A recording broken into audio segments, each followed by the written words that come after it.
இனிமே நான் பிரேயரே பண்ண மாட்டேன், எல்லாம் வேஸ்ட். இவனா இவ்வளவு டென்ஷன் நின்றுக்கிறான். டேய் என்னடா பார்க் வந்துட்டு இவ்வளவு டென்ஷன் நின்றுக்கிறா? டேய் இனிமே நான் பிரேயரே பண்ண மாட்டேன்டா. என் ஜபத்தை ஒரு ஜபத்தை கூட கேட்க மாட்டேன்றாரு ஆண்டவரு. ஆண்டவர் ஜபத்தை கேட்க மாட்டாரா? அவர் அப்படிலாம் பண்ண மாட்டாரே. ஆமா, நீ எப்படி ஜபம் பண்ணுவ? நானா எனக்கு என்னன்னா வேணுமோ ஆண்டவர்கிட்ட கேட்டுருவேன். எனக்கு யாரெல்லாம் தீங்கு செய்யறாங்களோ அவங்களாம் ஆண்டவர்கிட்ட மாட்டி விட்டுருவேன். ஆமேன்னு சொல்றேன். இதே நான் 1 hour ஜபம் பண்ணுவேன், இல்லன்னா 2 hour கூட ஜபம் பண்ணுவேன். இது ஜபமா? டேய் இதெல்லாம் ஜபமே இல்லடா. இங்க வா, நான் உனக்கு ஒரு ரகசியத்தை சொல்றேன். நான் சொல்ற மாதிரி ஜபம் பண்ணு. ஆன் ஸ்பாட்ல ஆண்டவர் அந்த ஜபத்தை கேட்டு பதில் குத்துருவாரு. அது நான் ஜபம்டா. நீ ஜெபிக்க உட்காரும் போது உன் தேவைகளை ஆண்டவர்கிட்ட சொல்லாத, உன் கஷ்டங்களை ஆண்டவர்கிட்ட சொல்லாத. அவரை லவ் பண்ணு, நல்லா துதி. ஒரு கணவனுக்கும் மனைவிக்கும் என்ன உறவு இருக்கு, அந்த உறவை உனக்கும் ஆண்டவருக்கும் ஏற்படுத்து. ஆண்டவரை நல்லா பாராட்டு. எவ்வளவு அற்புதங்களா செஞ்சுக்கிறாரு, அந்த நன்மைகளை சொல்லி சொல்லி ஆண்டவரை பாராட்டு.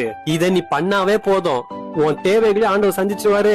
உனக்கு எந்த ஒரு கஷ்டமும் வராம ஆண்டவர் பாத்து பாடுறா. அதே எப்படி சொல்ற?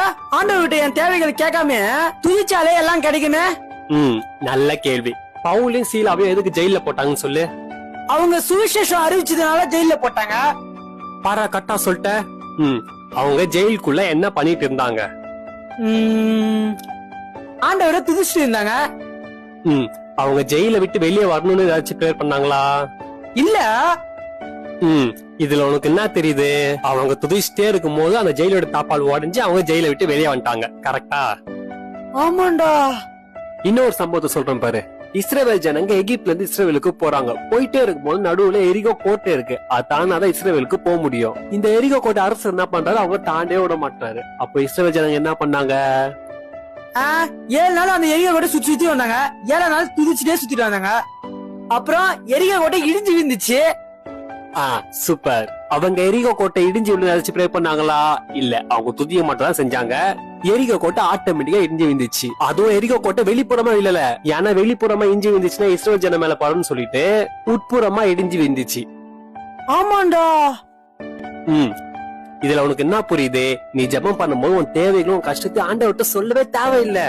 அதெல்லாம் நீ உன் மனசுல மட்டும் வச்சுக்கோ. மனசுல வச்சுட்டு ஆண்டவர் நல்லா 1 hour துதிச்சாவே போதும். வேணா பிரேயர் முடியும் போது வேணா அதெல்லாம் ஆண்டவர்கிட்ட 1 நிமிஷம் சொல்லிக்கோ. ஓகேவா? ஆண்டவரை நீ துதிச்சா மட்டும் போதும். மனசுலயே வச்சுட்டு ஆட்டோமேட்டிக்கா உன் தேவைகளை சந்திக்கப்பட்டுரும், கஷ்டங்களும் நீங்கிடும். இதுதான் சீக்கிரட். ஆமால, ரொம்ப தேங்க்ஸ்ரா. டேய் இதுக்கெல்லாம் முன்னாடி விசுவாசம் ரொம்ப முக்கியம். கடுகை விட பெரிய விசுவாசமே எனக்கு இருக்குடா.